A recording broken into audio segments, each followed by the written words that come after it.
Well, I have always been a city girl. I grew up in a large city where I could open my bedroom window and talk to my best friend in the house next door without even raising my voice. We had a postage stamp backyard where my mother had three peony bushes, and in the summer, she had two or three beefsteak tomato plants. And they, to me, were the most miraculous things. The way that those little yellow flowers could turn into these big, red, juicy tomatoes was magical to me. But I never really thought about needing or wanting to grow them myself. And so I grew up and went to college, and I met a country boy from Eastern North Carolina. And he lived in a very small town. His house was three doors from downtown, but downtown was half a block long. And in his backyard, his aunt grew all kinds of vegetables, even several rows of corn, of all things. And I learned how to shuck and shell, shuck that corn and shell those butter beans sitting on the front porch. And again, there was a magic about these growing things that really touched me, but I didn't associate it with me. It wasn't me. My husband needed to have his career in a fairly large city to do well. And so we settled in Raleigh and we grew with Raleigh. And as we grew, we also raised our children, and our children raised their children, still without being much of gardeners, loving flowers, loving the few things we could grow, but being busy growing our family, growing our relationships, growing in our work jobs. And so our lives went until we retired. And we decided at one point to leave a very big downtown Methodist church in Raleigh, where there was not a blade of grass growing, and join a very small Methodist church, not very far away and still very close to downtown. But that little church had something that the big church didn't have, and that kind of tickled my imagination. And that was, it had a great big front yard with absolutely nothing in it. Nothing but grass and crabgrass and clover and weeds. No trees, kind of at the bottom of a little hill and spread out in front of the church, empty as it could be. And as we joined that church, they were thinking, and we began to think with them about ways this small church that now had mainly older members could somehow be more welcoming and visible to the neighbors around it, and could also somehow serve the community. Well, of course, I mean, naturally, the answer was a garden. Nature abhors a vacuum, and we were going to fill that vacuum with a garden. We didn't know anything about gardening, and I, of course, with that tickling magic in my head, decided, sure, I could manage the garden with all the wonderful help and enthusiasm.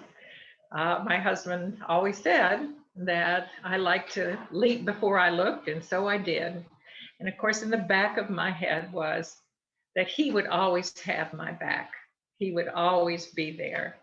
And he knew about gardening. And I think after many years away from the country, there was something in him that wanted to get back in the dirt as well.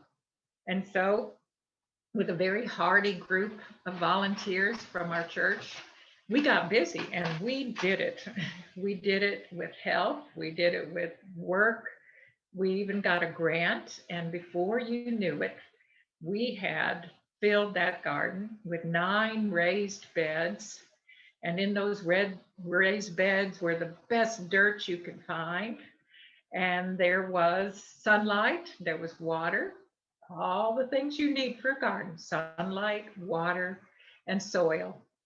And as we found out, labor, but we knew where the labor was going to come from, because community gardens, as we understood them, especially as churches run them, open the doors to their beautiful raised beds and say, hey, come garden, come have a bed or half a bed and grow anything you want. You're just going to love it. And of course, we didn't think about marketing. We were just opening the door and they would come. You build it, they will come, right? That's the way it works. Well, not quite. For some reason, probably many reasons having to do with work or being involved in other things, they didn't come. And so there we had our beautiful garden. And so what we did was what we had to do. We guilted everybody we knew, our family, our friends.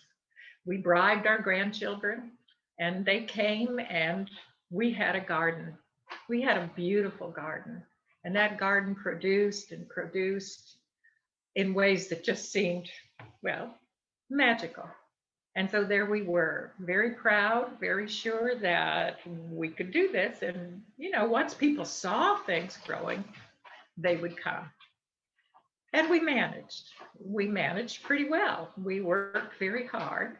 And for 2 or 3 years, we were able to have really beautiful produce and to give it away to food deserts in Raleigh through a nursery that would distribute the produce from a lot of community gardens to the people who didn't have access to fresh fruits and vegetables.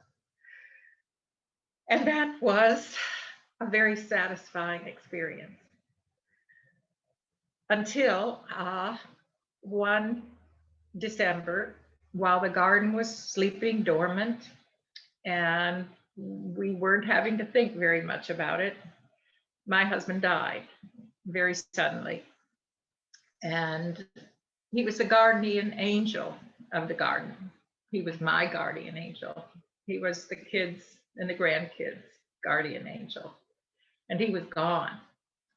And as the cold winter months went on into January and February and March, I went to church and I would look at that garden, and I didn't think the garden could ever make it without him. We'd lost a lot of our labor force just to age and creaking knees. And without him, I didn't have the will to go on with it.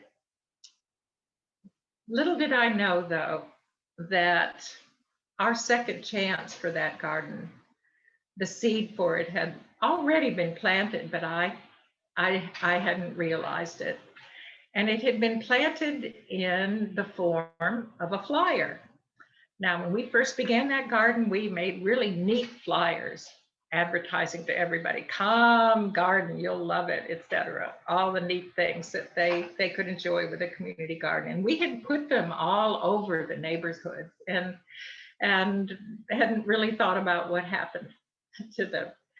But one of them, one day, had been picked up by a young woman who was a participant in a program run by Wake County for a very diverse group of people who would come every day and be offered the chance to learn all kinds of skills, computing skills, literacy, communications, social networking, all kinds of skills. And they would come there from all walks of life and situations and learn together and be together every day.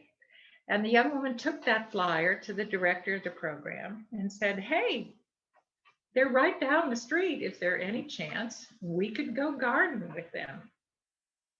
The director called me and asked, and sure, you can come garden with us. Wow. And so our second chance at having a garden began. And my chance at filling my own emptiness began without my really realizing that could happen at all.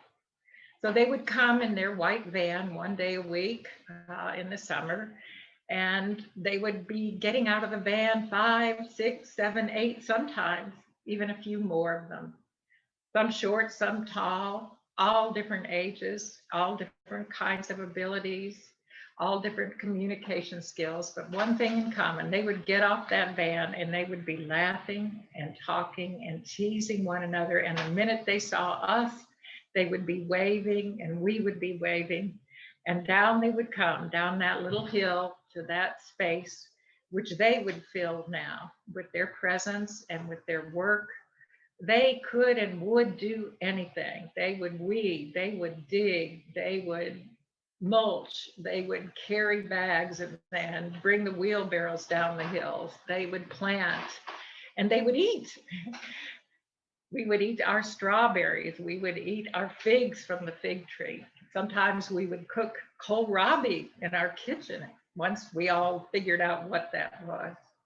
And so with that kind of activity going on, the garden thrived again. And we could have all the joy of growing and being filled. But of course, something else was growing. And what was growing was friendships, understandings, storytelling. The wonderful thing about these folks was they had known gardens in their own lives, usually from a grandparent who had taught them and showed them how to get their hands in the dirt and grow things. And they loved those memories and they loved those stories. And one of the things we all began to learn together was one of the neatest things about a garden is that you can't expect what's going to come. You never know what's going to come. You take a look at an eggplant, a big purple balloon of a vegetable. And what you don't know is that before it's an eggplant, it is just one of the most beautiful purple flowers you've ever seen. You look at an okra, it looks kind of like a cigar. You don't know that before it's an okra, this long kind of gooey thing that actually tastes wonderful when you grill it, is a gorgeous flower. You don't know what's going to happen. You plant sunflower seeds, you have no idea they're going to be 6, 7 feet tall. And they were in our garden. And of course, the really unexpected thing was that it becomes not about gardening. It becomes about being in community with others in nature. Of course, every garden needs a motto, right?